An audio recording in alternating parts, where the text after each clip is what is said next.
DVM global అందిస్తున్న ధ్యాన యువ కార్యక్రమానికి స్వాగతం సుస్వాగతం. ధ్యాన యువ అంటే యువతకు విద్యార్థులకు ఆత్మ వికాసంతో పాటుగా వ్యక్తిత్వ వికాసాన్ని జీవన వికాసాన్ని అందిస్తుంది మీ ధ్యాన యువ.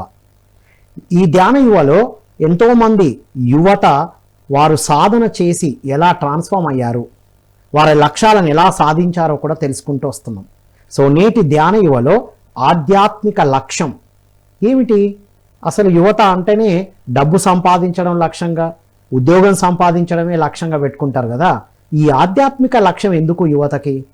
మరి ఆధ్యాత్మిక లక్ష్యముతో మిగతా జీవితాన్ని ఎలా ఉన్నతంగా ఎదిగారో తెలియజేయడానికి ఒక యువకుడుగా ధ్యాన సాధన ప్రారంభించి నేడు ఒక ప్రొఫెషనల్గా కెమెరాని అల్టిమేట్గా ప్రొఫెషనల్ కెమెరా మ్యాన్గా తన లైఫ్ని కొనసాగిస్తున్నటువంటి పిరమిడ్ యంగ్ మాస్టర్గా జీవితం ప్రారంభించి పిరమిడ్ మాస్టర్గా వారి యొక్క ట్రాన్స్ఫర్మేషన్ని చెప్పడానికి మనతో పాటు ఉన్నారు వాసు గారు. వారితో మాట్లాడి అద్భుతమైన విషయాలు విందాం.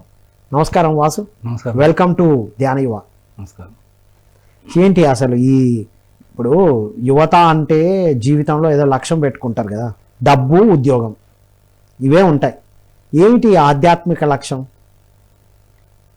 ముఖ్యంగా మామూలుగా అయితే యువత మన చుట్టూ పెరిగిన వాతావరణం, మన స్కూల్స్లో కానీ, లేదంటే ఫ్రెండ్స్ కలిసినప్పుడు కానీ, లేదంటే ఇతరత్ర ప్రాంతాలు మన చుట్టాలు కలిసినప్పుడు కానీ, బంధువులు కలిసినప్పుడు కానీ చూసిన ఆ పర్టికులర్ వాతావరణాన్ని బట్టి మైండ్ సెట్ చేసేసుకుంటాం. డబ్బు ప్రాధాన్యం చేసేసుకుంటాం, పేరు పలుకుబడి లేదంటే ఒక హోదా, ఇలా అనేక రకాలుగా మనం దాన్ని బిల్డప్ చేసేసుకుంటాం చుట్టూ.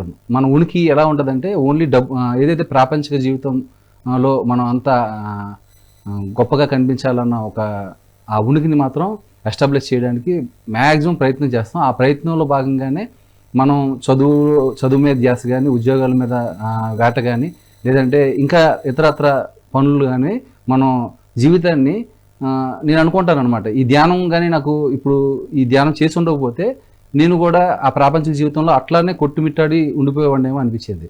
సో పిఎస్ఎస్ఎం మూమెంట్లోకి వచ్చిన తర్వాత, పిఎస్ఎస్ మూమెంట్ని కలిసిన తర్వాత నాకు నా లక్ష్యాన్ని గుర్తు చేసింది. మన జీవన మనుగడ ఎట్లా ఉండాలి, ఆ డబ్బు కాదు ప్రధానం, ఇక్కడ ఆనందానికి ఇక్కడ పెద్దపీట వేశారు.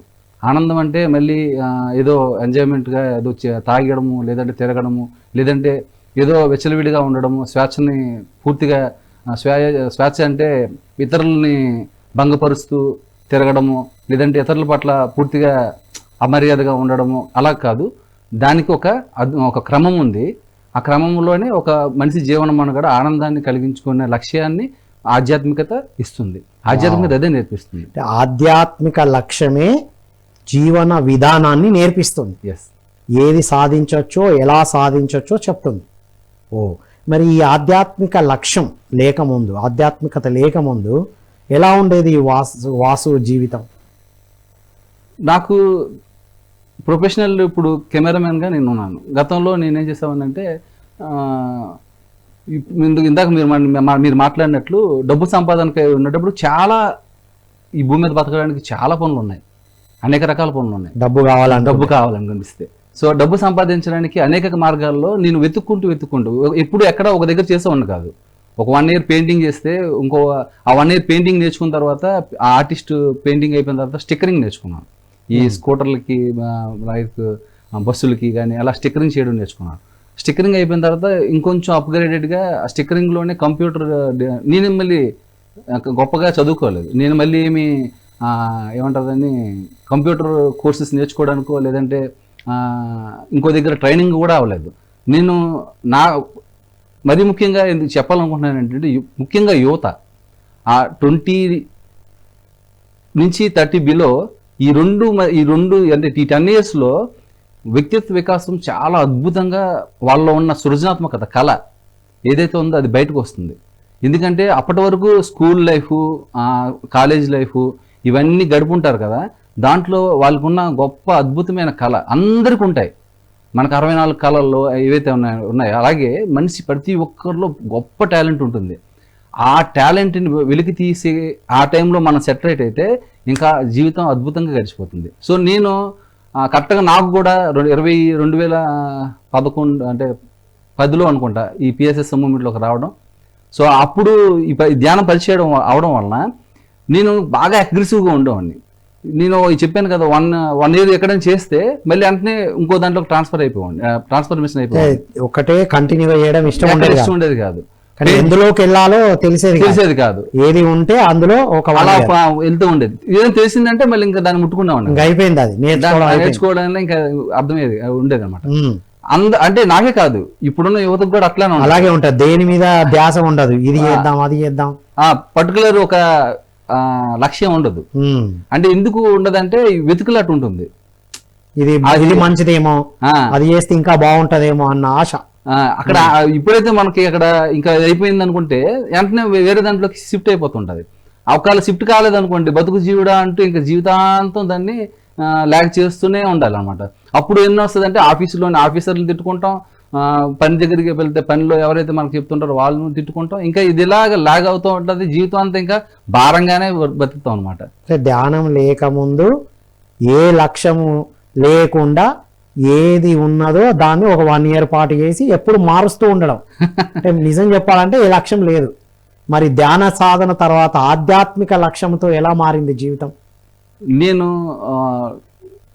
ఎప్పుడైతే ఇప్పుడు మీకు చెప్పాను కదా, ఒక 1 year అలాగా ఒక్కోసారి నేను ఉన్న చోటే వాళ్ళు డిజిటల్ మిషన్ తీసుకొచ్చి పెట్టుకునేటప్పుడు ఈ ఫ్లెక్సీ డిజైనింగ్ తెచ్చి పెట్టినప్పుడు దాంట్లో నేను వర్కర్ కింద చేసేవాడిని. నేను కంప్యూటర్ డిజైనింగ్ చెప్పినట్లు నాకు రాదు ఫస్ట్. తర్వాత వాళ్ళు పక్కన కూర్చొని నేర్చుకున్న తర్వాత దాంట్లో వాళ్ళు అక్కడ ఈ అన్ని ఆధ్యాత్మిక సంస్థలు వాళ్ళందరూ వచ్చి అక్కడ డిజిటల్ బ్యానర్స్ కానీ లేదంటే డిజైనింగ్లు కానీ అన్నీ చేసుకుంటూ ఉండేవాళ్ళు. నాకు రామచంద్ర మిషన్ నుంచి, అలాగే ఓం శాంతి వాళ్ళు, తర్వాత పిఎస్ఎస్ఎం మూమెంట్, అలాగే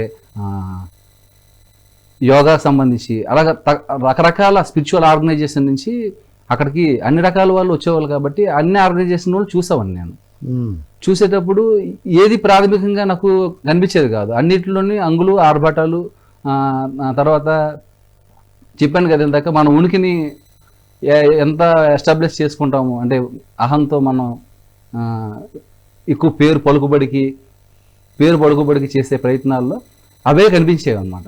కానీ పిఎస్ఎస్ఎం మూమెంట్లో వాళ్ళు వచ్చేటప్పుడు వాళ్ళు వచ్చి కూర్చొని నా పక్కన కూర్చొని వాళ్ళు చెప్తున్న ఆ ధ్యానం గురించి కానీ ఆ కాన్సెప్ట్ల గురించి కానీ వింటున్నప్పుడు అలాగా నాకు కొంచెం ఎందుకో నాకు తెలియకుండానే నాకు అది నా లోపల ఇంట్రెస్ట్ కలిగినప్పుడు ఇదేదో దాంట్లో విషయం ఉంది అని చెప్పేసి నేను దాన్ని గ్రహించడం మొదలుపెట్టిన తర్వాత సార్ ఒకసారి పత్రి గారు అనకాపల్లి దగ్గర ఒక కార్యక్రమానికి వచ్చినప్పుడు సార్ని కలుద్దామని వెళ్తే సారు 1 గంట సేపు ఫ్లూట్లో మ్యూజిక్ చేయించారు, మ్యూజిక్ మెడిటేషన్ చేయించారు. ఆ మెడిటేషన్లో నేను కూర్చునేటప్పుడు నాకు చాలా అప్పటి వరకు లేని ఒక లోపల ఒక ఆనందం, అదొక వెలుగు. అది దాన్ని చెప్పాలంటే ఏదో అద్భుతంగా కనెక్ట్ అయింది. దాన్ని నేను బయటకు చెప్పలేకపోయేవాడిని. దాన్ని ఎప్పుడైతే రుచి చూశాను అంటే అర్థమైందో నాకు, ఇది ఏదో చాలా బాగుంది అనిపించింది అనమాట. అంతవరకు తెలియదు అది నాలో నా లోపల ఒక లైట్ అంటే ఆ జ్యోతి లాంటిది ఒకటి ఉంది. అంటే నేను ఒక తత్వాన్ని తెలుసుకోవాలన్న ఆలోచన నాకు అంతవరకు తెలియదు. పని చేసుకుంటూ వెళ్ళాలి. అప్పుడు నాకు అర్థమైంది అనమాట, పర్పస్ ఆఫ్ లైఫ్ ఇప్పుడు అర్థమవుతుంది. నేనేం చేసిన ఒక విధానాన్ని ఒక క్రమంగా ఉండాలి, లైక్ పర్ఫెక్షన్ ఉండాలి. పర్ఫెక్షన్ లేకపోవడం వలన అగ్రెసివ్నెస్ వచ్చేసేది. ఎలా అంటే నాకు చేతకనేది కాదు. ఇప్పుడు నాకు ఏదైనా పని చేత కాకపోతే త్వరగా కోపం వచ్చేసేది. యువతలో అదే కదా, కోపం వచ్చిందంటే సామర్థ్యాన్ని కప్పిపుచ్చుకోవడానికి. కోపం వచ్చిందంటేనే వెంటనే రియాక్ట్ అయిపోతాం. ఫస్ట్ ఆఫ్ ఆల్ ఏంటంటే వెంటనే షార్ట్ టెంపర్ వచ్చేస్తుంది. నీకు తెలియదు అన్నా అనుకోండి, నాకు తెలుసు నాకెందుకు తెలియదు అని వెంటనే రియాక్ట్ అయిపోతాం. ఆ రియాక్ట్ ఎందుకు అవుతున్నాను, నాకు ఎందుకు అలా జరుగుతుంది అనేది నేను నాలో శోధన చేసుకోవడం మొదలుపెట్టాను. ఈ సొసైటీలోని నేను ఎప్పుడైతే ధ్యానం స్టార్ట్ చేశానో నాకు ఇంటర్నల్గా నాకు అర్థమవుతూ వచ్చింది అనమాట, నాలో లోపాలు ఏవో ఉన్నాయి. సో అవి నేను సరి చేసుకోకుండా బయట చూస్తున్నానని నాకు అర్థమైంది అనమాట. సో నేను ఎప్పుడైతే అలా అర్థం చేసుకోవడం మొదలుపెట్టానో అది నెమ్మదిగా నాలో కొంచెం మార్పులు నేను మార్పు చేసుకున్నాను.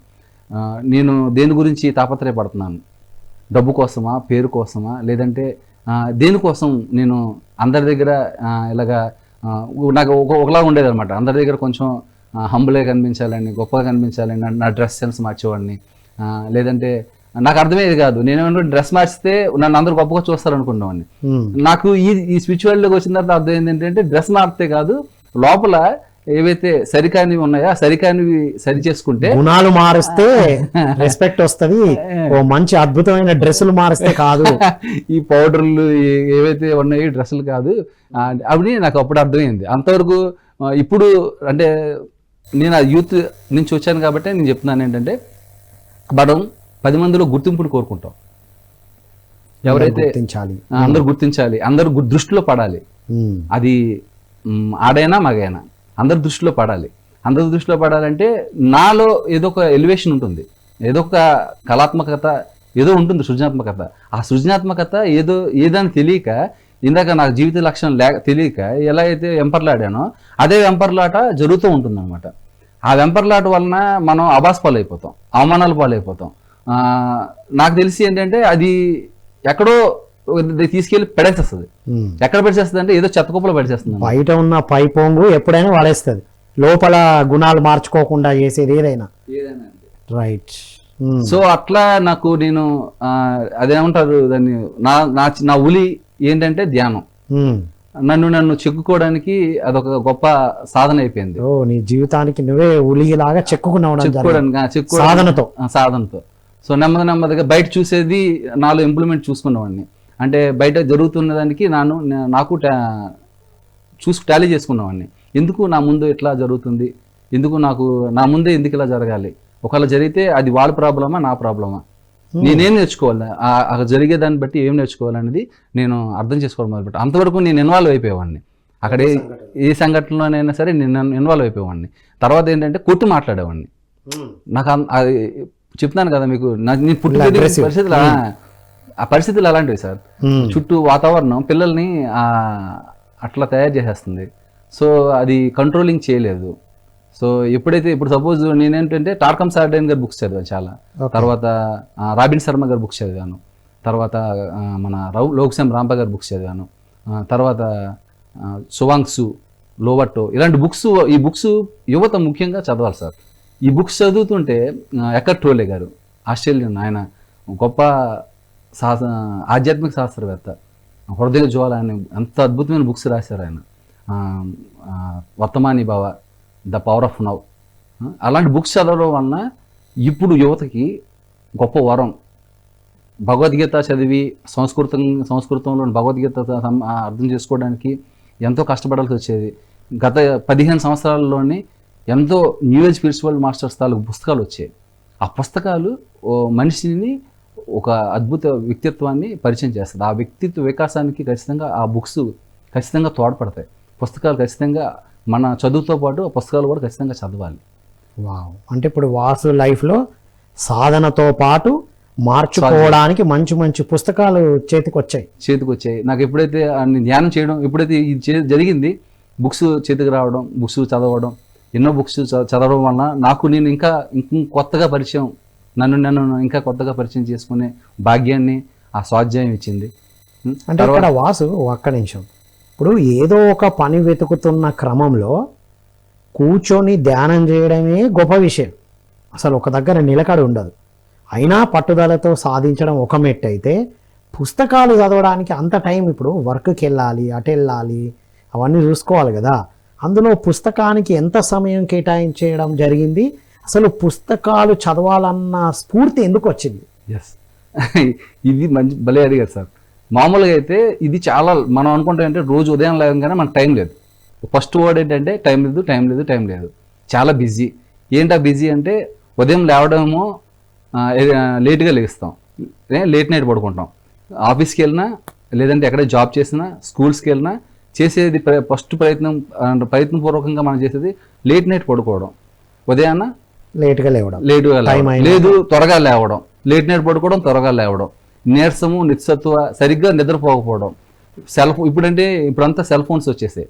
సెల్ ఫోన్లు పట్టుకుని సెల్ ఫోన్లోనే అంతా అయిపోతుంది. ఇప్పుడు అంతా సెల్ ఫోన్ మీద ధ్యాస అయిపోయింది. మన పట్ల మన ధ్యాస పూర్తిగా పోయింది. సో నేను నా సమయంలో ఏంటంటే అప్పటికి ఇంకా కొంచెం ఇంత అప్గ్రేడ్ వెర్షన్స్ లేవు ఇంకా గాడ్స్ గ్రేస్ నేనేమనుకుంటానంటే మాస్టర్స్ గ్రేస్ అనుకుంటానేమో మొత్తానికి. అప్పటికి ఇంకా ఆర్కుట్ ఫేస్బుక్ ఇంకా అప్పటికి ఇంకా వచ్చే ఇంకా స్టార్టింగ్ అనమాట, బిగినింగ్ లో ఉన్నాయి. ఆర్కుట్ అని ఒకటి ఉండేది, అలాగే ఫేస్బుక్ ఉండేది. సో మాకు అప్పటికి ఇంకా దాన్ని తర్వాత ఏంటంటే ఈ నెట్వర్క్ కూడా మనకి లిమిటెడ్ నెట్ ఉండేది. సో అంత విచ్చలవిడితనం ఉండేది కాదు. సో నేనేంటంటే నా బిజీ లైఫ్లో నాకు కొంచెం ధ్యానము ఏం చేసిందంటే నాకు ఒక ప్రాపర్ అవగాహన కల్పించింది. సో ఏం మాట్లాడాలి, ఏం మాట్లాడకూడదు, ఏ సిచ్యువేషన్లో నేను ఎలా నడుచుకోవాలి, నేను ఎలా అంటే నాకు ప్రాథమికంగా నా పట్ల పూర్తి బ్యాలెన్స్డ్, అంటే ఏదైతే అంతవరకు బ్యాలెన్స్ తప్పి మాట్లాడడం కానీ, బ్యాలెన్స్ తప్పి ఇతరుల పట్ల చేసుకోవడం కానీ, ఇతరుల మీద ఆలోచించడం కానీ, ఆలోచనలు కూడా మనలో నుంచి వచ్చాయి కదా. ఈ బ్యాలెన్స్ అంతా ఎప్పుడైతే వచ్చిందో దీనికి ఒక ధ్యానం కాదు, ఇంకా మనం ఇంకా ప్రాథమికమైనది ఇంకా ఉన్నాయని పత్రి గారు అప్పుడప్పుడు స్పీచ్లో వినడం, పత్రి గారితో వెళ్ళేటప్పుడు కానీ లేదంటే ఇతర మాస్టర్లు కలిసినప్పుడు కానీ ఈ సొసైటీలోకి రావడం వల్ల నాకు ఒక పెద్ద భాండాగారం దొరికింది అనుకోవాలి. సార్ బుక్స్ చదవాలని చెప్పేవాళ్ళు. ఎందుకు బుక్స్ చదవాలని అనుకునేవాడిని. ఎందుకు బుక్స్ చదవడం, ఎందుకు అంత అవసరం అంటే ఈ చదవడమే కష్టమైపోతుంది, ఇంకా అందరూ ఈ బుక్స్ చదవమంటారు ఏంటి అని చెప్పేసి అనుకున్నాను. అయితే మిలారాప బుక్ అని ఒకటి వచ్చింది, నా స్టార్టింగ్ బుక్ మరణం లేని మీరు. కానీ మరణం లేని మీరు అప్పుడు నాకు అర్థమైంది దాంట్లో అయస్కాంత గుణం గురించి కానీ లేదంటే మనిషి చుట్టూ ఉన్న ఆరా గురించి కానీ అలా రకరకాల ఆధ్యాత్మికత, 10వ వంతు సంపద. మరణం లేని మీరులో 10వ వంతు సంపద ఎట్లా ఉండాలి, మనం ఇచ్చే దానం ఎట్లా ఉండాలి, 10వ వంతు దానం ఎలా చేయాలి, వాళ్ళు దానాన్ని ఎంత బాగా చెప్పారంటే దాంట్లో మనం దానం చేస్తే నీటిలో రొట్టె ముక్క పడితే అది ఎలా డాల్యూట్ అయిపోతుంది, అంటే విడిపోయి వెళ్ళిపోతుందో దాన్ని మళ్ళీ దీనికి ఉపయోగం ఉండదు, అంటే దాన్ని మనం ఇచ్చేయడంతోనే వదిలేసేయాలి. దాని నుంచి మళ్ళీ ఆశించకుండా ఇవ్వాలి, అంటే ఆశించకుండా ఇవ్వాలన్న భావన కూడా ఉండకూడదు. అది ఏ భావన లేదు, ఏమీ లేదు, ఇచ్చే అవకాశం వచ్చింది ఇచ్చేస్తున్నా అంతే. 10వ వంతు దానం చేయాలి దాంట్లో ఉంటుంది అనమాట, అంటే ఇన్కమ్ లో 10వ వంతు అంతే, టిత్ అంటారు అనమాట. సో ఆ బుక్ లో నేను చదివిన దాన్ని బట్టి ఏంటంటే నాకు అర్థమైంది ఏంటంటే ఈ భూమి మీద ఎంత కోటీశ్వరుడు ఎంత డబ్బు సంపాదించినప్పటికి కూడాను, ఎంత భోగభాగ్యాలు అనుభవించినప్పటికి కూడాను ఈ భూమి విడిచిపెట్టి అవతల వైపు అంటే చనిపోయిన తర్వాత అవతల వైపు వెళ్ళిపోయేటప్పుడు కనీసం ఈ భూమి మీద నుంచి ఆగిపోయిన అగ్గిపుల్ల తాలూకు మసిబుగ్గును కూడా ఇక్కడి నుంచి పట్టుకెళ్ళామని నాకు అర్థమైంది. మరి ఏంటి మనం ఇక్కడి నుంచి పట్టుకెళ్తామరా అంటే నాకు అప్పుడు మనకున్న జ్ఞానము. మరి ఏంటి అది జ్ఞానం అంటే సార్ చెప్పాడు, పత్రిక చెప్తూ ఉంటారు ఎప్పుడు, బాబు నాయన నువ్వు ధ్యానం చేయి, స్వాధ్యాయం చేయి, సజ్జన సాంగత్యం చేయి, నీ జీవితానికి ఏం కావాలో అవన్నీ వస్తాయని చెప్పేసి. ఎస్ వాసు. సో పుస్తకాలు అలా స్ఫూర్తినిచ్చాయి. పుస్తకాలు ఎందుకు, అంత టైం ఎక్కడ ఉంది, సాధన చేస్తున్నాం కదా సరిపోతుంది కదా. సో అలా ఒక టేస్ట్ దొరికింది. తర్వాత పుస్తకం నాకు కొత్త పరిచయం చేసింది, అంటే నాలో ఉన్న ఒక కొత్త ఫ్రెండ్ని తయారు చేసింది. వావ్. బేసికల్గా మనం బయట ఫ్రెండ్స్ని వెతుక్కుంటూ ఉంటాం, బయట ఫ్రెండ్స్తో తిరుగుతూ ఉంటాం. ఎంతవరకు అంటే వాళ్ళు లైక్ తిరగడం వరకు ఫ్రెండ్స్ అంటే మనం నిర్వచనిస్తూ ఉంటాం అనమాట. కష్టాల్లోనూ అన్నిటిలోనూ తోడుండేవాడు, ఇప్పటికీ వీడిపోడు అని చెప్పేసి మనం ఆశించకుండా అనుకుంటుంటాం. అంటే మనకేమి ఉంటాయి కదా లోపల కొన్ని కంఫర్ట్స్ ఉంటాయి కదా, ఆ కంఫర్ట్స్ ని మనం ఫ్రెండ్ మీద రుద్దుతూ ఉంటాం. బేసికల్గా మనకంటే మన ఫ్రెండ్ కొత్తగా ఇంకెవరు ఉండరు. అంటే మనలో ఉన్న ఒక గొప్ప ఆ తత్వాన్ని మనం తెలుసుకోగలిగితే మన చుట్టూ ఉన్న వాళ్ళందరినీ కూడా యాక్సెప్ట్ చేయగలుగుతాం. ముందు మనకు ఫ్రెండ్షిప్ స్టార్ట్ అవ్వాలి, అది పుస్తకంతో స్టార్ట్ అవుతుంది. వావ్. మనలో కొత్త పరిచయం చేస్తుంది మనల్ని పుస్తకం మాత్రం పరిచయం చేస్తుంది, ఇంకేది పరిచయం చేయలేదు. పుస్తకం కూడా ఒక గొప్ప ఫ్రెండ్ కదా, ఏం ఆశించకుండా ఇవ్వడమే ఉంటుంది. మిగతా ఫ్రెండ్స్ ఆశిస్తారేమో, ఒకసారి ఇచ్చి ఒకసారి ఇవ్వకపోతే. అది ఇన్ఫర్మేషన్ ఇస్తుంది, ఆ ఇన్ఫర్మేషన్ తీసుకొని మనల్ని మనం పూర్తిగా మర్చుకోవాలి ఖచ్చితంగా. దాంట్లో ఎంత ఇన్ఫర్మేషన్ అయితే ఉందో ఆ ఇన్ఫర్మేషన్ని మనం ఖచ్చితంగా తీసుకుంటూ మనం ముందుకు వెళ్ళాలి. ఆ ముందుకు వెళ్ళడానికి మనం సజ్జన సాంగత్యం చేయాలి. రైట్. అయితే ఫ్రెండ్స్తో ఉండాలి. ఎవరైతే ఫ్రెండ్స్ అనుకుంటున్నాం, ఇప్పుడు సపోజ్ నా ఎదురు మీరు నాకు ఫ్రెండ్ అనుకోండి, మీరు నాకు ఫ్రెండ్ అయినప్పుడు నేను మీతో చేసే బిహేవియర్, లేదు మీరు నాతో చేసే బిహేవియర్. ఇప్పుడు నేను ఎలా బిహేవ్ చేస్తాను, సపోజ్ మీతో హార్డ్గా బిహేవ్ చేశాను అనుకోండి, మీరు నాతో హార్డ్గా బిహేవ్ చేస్తారు. నేను మీతో ప్రేమగా బిహేవ్ చేశాను అనుకోండి, మీరు నాతో ప్రేమగా బిహేవ్ చేస్తారు. అంటే దీన్ని బట్టే, అంటే నా బట్టే కదా ఎదుటి ఫ్రెండ్స్ అనేది వచ్చేది, మనల్ని బట్టే ఎదుటి వాళ్ళు వచ్చేది. సో అట్లా నేను ప్రాపంచిక జీవితంలో ఉన్న ఫ్రెండ్స్ కంటే ఆధ్యాత్మిక జీవితంలో ఉన్న ఫ్రెండ్స్ నాకు ఇప్పుడు వేలల్లో ఉన్నారు. ప్రాపంచిక జీవితంలో ఉన్న వాళ్ళు మనం వేలల్లో లెక్క పెట్టేసుకోవచ్చు అనమాట. కానీ ఇప్పుడు యువతకి ఇదే ప్రాబ్లం. ధ్యానం చేయమంటారు, ధ్యానం చేస్తేనేమో పాత ఫ్రెండ్స్ అందరిని వదులుకోవాల్సి వస్తుంది, పాత అలవాట్లు వదులుకోవాల్సి వస్తుంది. ఎలా అనేది యువతకున్న ప్రశ్న. వదులుకోవాలి. వదులుకోకపోతే మనం ఏదైతే ఆనందం అనుకుంటున్నామో, ఏదైతే ఎంజాయ్మెంట్ అనుకుంటున్నామో అదంతా పూర్తి ఇల్యూజన్లో ఉండిపోతాం. అంటే అది ఈ భౌతిక ప్రపంచం ఏదైతే ఇప్పుడున్న ఈ సమాజం మనకి ఏదైతే నేర్పించిందో దాంట్లో ఉండిపోయాం మనం. ఎంజాయ్మెంట్ అంటే లిమిటెడ్నెస్ ని ఎంజాయ్మెంట్ అనుకుంటున్నాం, హానికరమైన వాటిని ఎంజాయ్మెంట్ అనుకుంటున్నాం. సో ఏదైతే అన్లిమిటెడ్ ఉందో అన్లిమిటెడ్ మనం తెలుసుకోవట్లేదు. ఇంకా మనం బావిలో కప్పల్లో ఉండిపోయాం. ఒక కప్ప బావిలో ఉండిపోయింది అనుకోండి, ఈ బావిలో ఉండే ఇదే ప్రపంచం అనుకుంటుంది. కానీ ఎంతకంటే అద్భుతమైన ప్రపంచం బయటకు వస్తే ఉన్నదాన్ని విషయం తెలియట్లేదు. ఇప్పుడు సపోజ్ మీకు నేను చెప్తాను. నేను ఒకసారి ఢిల్లీ వెళ్తున్నాను. ఢిల్లీ అంటే హిమాలయ ప్రయాణం జరుగుతుంది. ప్రయాణం జరుగుతున్నప్పుడు ఆ 2 రోజుల పాటు నేను ట్రైన్లో ట్రావెల్ చేయాలి. ట్రావెల్ చేసి వచ్చేటప్పుడు ఏమైందంటే వాష్రూమ్స్ మీకు తెలుసు కదా, బాత్రూములు ఎలా ఉంటాయో స్లీపర్లో చాలా దారుణంగా ఉంటాయి. సో నేను కొంచెం అప్పటికి 27, 28 అలా ఉంది అప్పుడు నా ఏజ్. సో నేను ఆ ప్రయాణంలో నేను ఏం చేస్తున్నానంటే ఆ బాత్రూమ్ దగ్గరికి వెళ్ళగానే చాలా గార్బేజ్ ఇంకా దారుణంగా ఉందన్నమాట. నేను ఇంకా వచ్చేసాను, ఆ బాత్రూమ్కి పోకుండా వచ్చేసి తిట్టుకుంటున్నాను అనమాట. ఎవరిని తిడుతున్నానంటే ఫస్ట్ రైల్వే తిడుతున్నాను, తర్వాత రైల్వే డిపార్ట్మెంట్ని తిడుతున్నాను, తర్వాత ఆ రైల్లో ప్రయాణికులు తిడుతున్నాను, తర్వాత గవర్నమెంట్ని తిడుతున్నాను, తర్వాత ఇంకలా అంటే ఇంకలాగా పెరుగుతూనే ఉంది. ఇంకా లోపల తిరుగుతుంది. వీళ్ళు తిరుగుతా ఏమైనా నాకు అంటే ఇంటర్నల్గా ఒక సెల్ఫ్ క్వశ్చన్ స్టార్ట్ అయింది అనమాట. ఏంటంటే వీళ్ళందరినీ తిరిగితే అక్కడ ఏమైనా ప్రయోజనం ఉందా, క్లీన్ అయిందా, క్లీన్ అవ్వదు కదా తిరిగితే ఉంటే. సో అప్పుడు నువ్వే చేసేకూడదా అని అనిపించింది అనమాట. రైల్లోని మళ్ళీ అడ్డొస్తుంది కదా, రైల్లో నేను కడగడం ఏంటని, కానీ నీకు అవసరం అయితే కడుగు పోయేదాన్ని. నా ఇంటర్నల్ గా నాకు అలా అనిపించింది. వెళ్ళాను, ఒక వాటర్ బాటిల్ పట్టుకుని వెళ్ళి మొత్తం అది క్లీన్ చేసేసి నేను నా పని చేసుకొని వచ్చేసాను. వచ్చిన తర్వాత నాతో పాటు ఎవరైతే వచ్చారో వాళ్ళని ఆ బాత్రూంలోకి పో, అది క్లీన్గా ఉందని చెప్పేసాను. అవును, ఇది క్లీన్గా లేదు, ఇది క్లీన్గా ఉంది ఏంటంటే నేను కడిగి వచ్చానని చెప్పాను.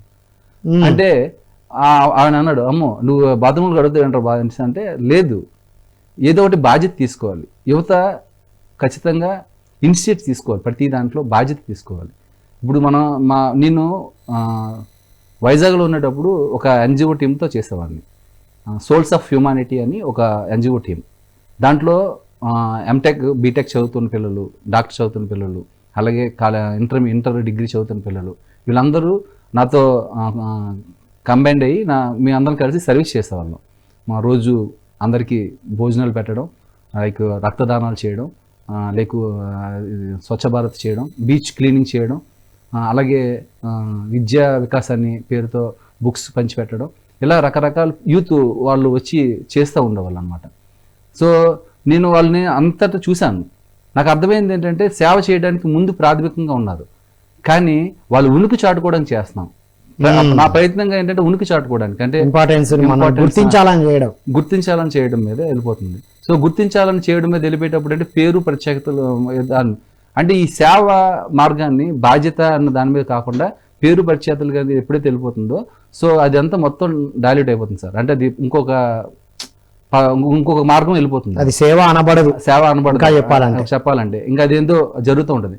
కాకపోతే ఇక్కడ అంటే నాకు బాగా నచ్చిన విషయం ఏంటంటే ప్రతి ఒక్కరిలో ఒక గొప్ప సేవా దృక్పథం ఉంది. ఆ సేవా దృక్పథాన్ని సరి అయిన విధంగా మనం ఒక సరైన పద్ధతిని మనం అందరికీ అందించాలి అంటే ధ్యానం మాత్రమే దానికి పరిష్కారం. వండర్ఫుల్. అంటే ఇప్పుడు ఆధ్యాత్మిక లక్ష్యము అంటే ఫస్ట్ ధ్యాన సాధన చేయడం, 2 పుస్తకాలు చదవడం, సజ్జనులతో అంటే ఆల్రెడీ ధ్యానం చేసిన వాళ్ళతో సాంగత్యం చేయడం. అలా ధ్యాన సాధన చేసి ఎదుగుతున్న వాళ్ళతో సాంగత్యం చేయడం వల్ల ఏమి ఎదుగుదల ఉంటుంది మీ ఎక్స్పీరియన్స్? ప్రతి దాంట్లో ఆనందం చూస్తాం సార్. ఏదైనా ఇప్పుడు చెప్పాను కదా మీకు, ఇప్పుడు ఇంతకుముందు మనం మాట్లాడుకున్నట్లు ప్రతిదీ బాధ్యతాయుతంగా తీసుకుంటాను సార్. అచ్చా. అంటే ఈ భూమి మీద సేవ చేయడం, పత్రి గారు అంటూ ఉంటారు అనమాట, పరోపకారార్థం యుద్ధం శరీరం అని. అంటే ఇతరులకు సేవ చేయడం గురించే ఈ శరీరం ఉంది, ఈ శరీరం ఉంది. ఇది తెలియదు కదా మనకి. చిన్నప్పటి నుంచి నేను ఎక్కడ అంటే మా నాన్నగారు మామగారు లేదంటే మా చుట్టాల నుంచి నేను ఎప్పుడు ఎక్కడ వినలేదు దీన్ని. ఏమో దాచుకో ఎవరికి ఇవ్వకు అని చెప్పిందే విన్నాం మన చిన్నప్పటి నుండి. సో అయితే ఇది అట్లా చేసేటప్పుడు, ఇతరులకు మనం చేసేటప్పుడు ఒక హ్యాపీయెస్ట్ లోపల అదొక డ్యాన్స్ చేస్తూ ఉంటుంది అనమాట. నాకు అట్లా అంటే దాన్ని ఎలా చెప్పాలో నాకు ఎక్స్ప్లెయిన్ చేయలేను, కానీ లోపలైతే ఒక ఫుల్ఫిల్డ్ సంతృప్తి ఫీలింగ్ కదా, దాన్ని ఎంజాయ్మెంట్ అంటారు. దాన్ని ఎంజాయ్మెంట్ అంటారు. ఎంజాయ్మెంట్ అంటే ఫిజికల్ గా ఏదో వృధా తినడం తాగడం కాకుండా ఎదుటి వాళ్ళకు అందించిన సేవతో వాళ్ళలో కళ్ళలో చూసిన వెలుగుతో వచ్చే ఒక స్పార్క్. ఆ స్పార్క్ అప్పుడు ఎంత బాగుంటుందంటే అది నాకు కొండంత బలం వచ్చేస్తుంది. ఇప్పుడు మీతో మాట్లాడినా నాకు అంటే ఆ విషయం గురించి మాట్లాడినా నాకు నా హృదయం బాగా వికసించిపోతుంది అంటే లోపల. ఓకే, అట్లా అంటే ఇది అందరికీ అలా రావాలి. రైట్. ఇప్పుడు మరి ఈ ఆధ్యాత్మిక లక్ష్యం ఉంది, ఇలా మీరు సాధన చేశారు.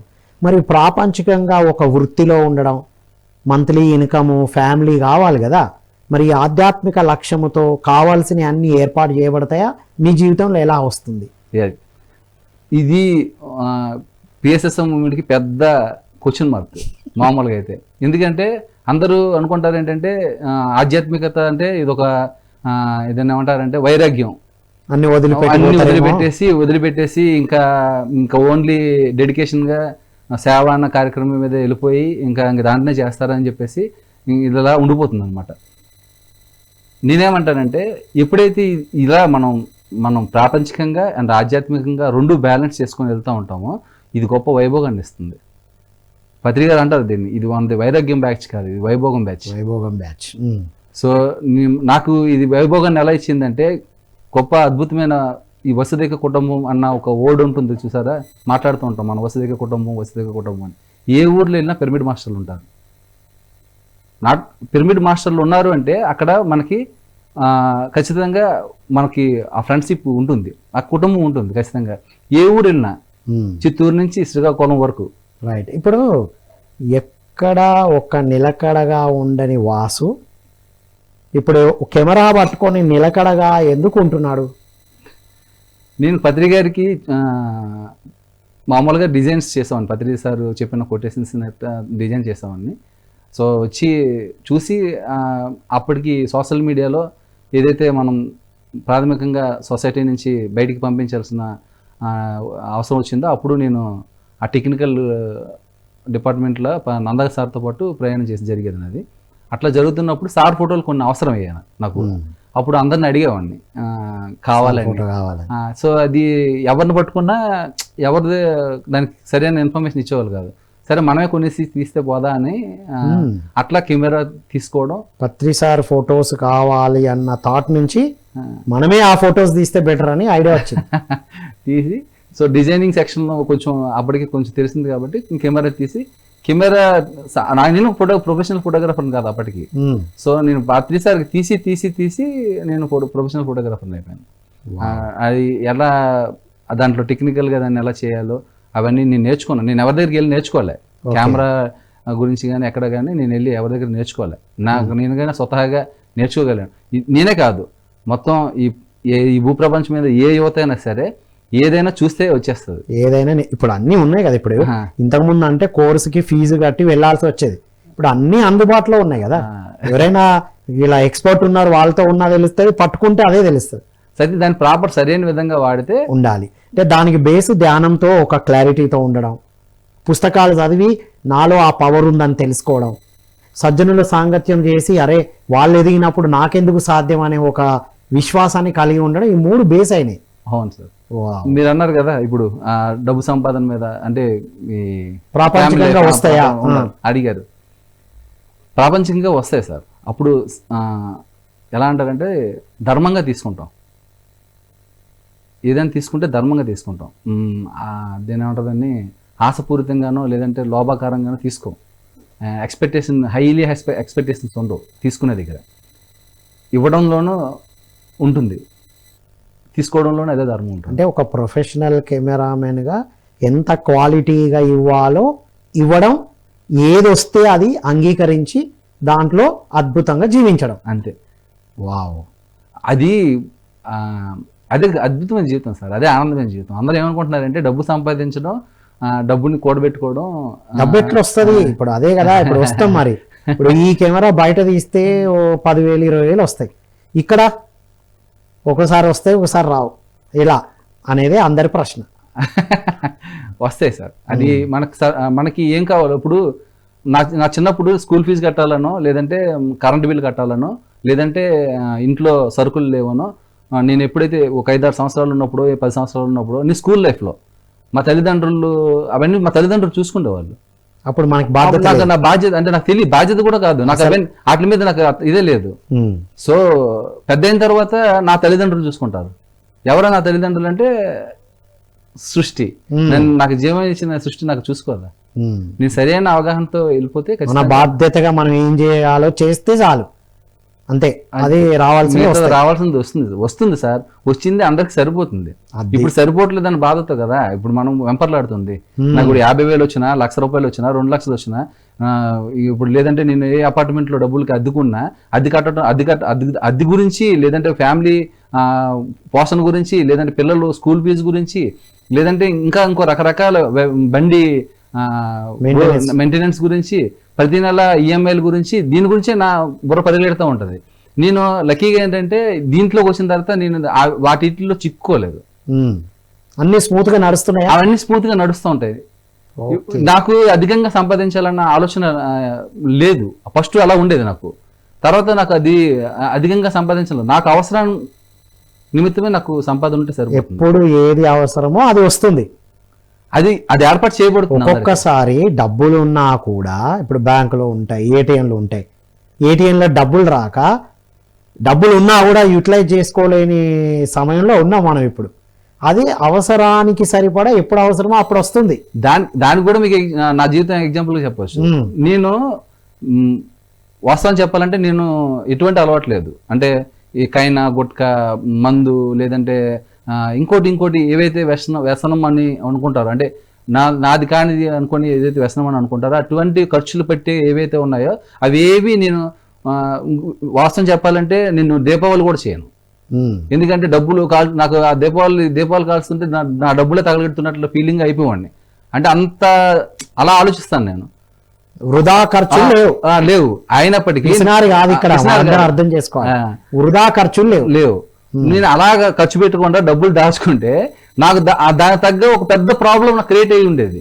1,00,000 2 లక్షలు దాచుకుంటే, నేను ఒక ఫ్రెండ్ నాతో పాటు రూమ్మేట్ ఉండే కూడా, ఒక అబ్బాయి నాతో రూమ్మేట్ ఉన్నాడు. చక్కగా నేను డబ్బులు చూస్తున్నాడు వాడు. నేనంతా కనీసం ఒక 15 సంవత్సరాలు నాతో ఉన్నాడు.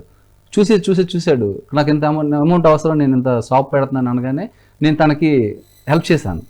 చూడగానే నేను ఇలా చీటీ పట్టగానే తన ప్రాబ్లం చెప్పాడు. మనకేంటంటే వ్యక్తిగతంగా ఇవ్వడమే కదా, సో నేను ఇచ్చిన తర్వాత తను అవి పట్టుకొని జంప్ అనమాట. వడ్డీ వస్తాయి కదా, అంటే మన ఆలోచన వస్తాయి కదా, దాని మీద గట్టిన్ అయిపోవచ్చు కదా అని మనం ఇచ్చాం. తను అక్కడి నుంచి అది పట్టుకొని జంప్ అయిన తర్వాత నేను చాలాసార్లు కాల్ చేశాను, తను కాల్ లిఫ్ట్ చేయలేదు. ఒక ఫ్యూ ఇయర్స్, అంటే ఒక 5-6 సంవత్సరాల తర్వాత మళ్ళీ నాకు ఆ వ్యక్తి తరసపడ్డాడు. అంటే ఇప్పుడు ధ్యానంలోకి రాకముందు తనకి ఇచ్చాను.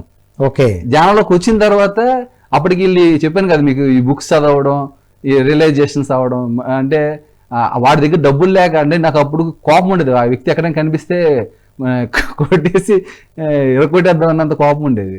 సో ఈ బుక్స్ చదవడం, ఈ ధ్యానం చేయడం, ఈ అందరూ మన పిరమిడ్ సొసైటీలో పిరమిడ్ మాస్టర్లు కలవడం, నేనే కష్టపడుతున్నానని అనుకున్న, నాకే కష్టాలు ఉన్నాయి లోకంలో ఇంకెవరికి లేవని ఒక భావనలో ఉన్న నాకు ఇంతమంది కనిపించినప్పుడు, తర్వాత ఎన్నో స్టోరీలు విన్నప్పుడు, రాముడు సైతం ఈ భూమి మీద కష్టపడే తన దేవుడు అయ్యాడు.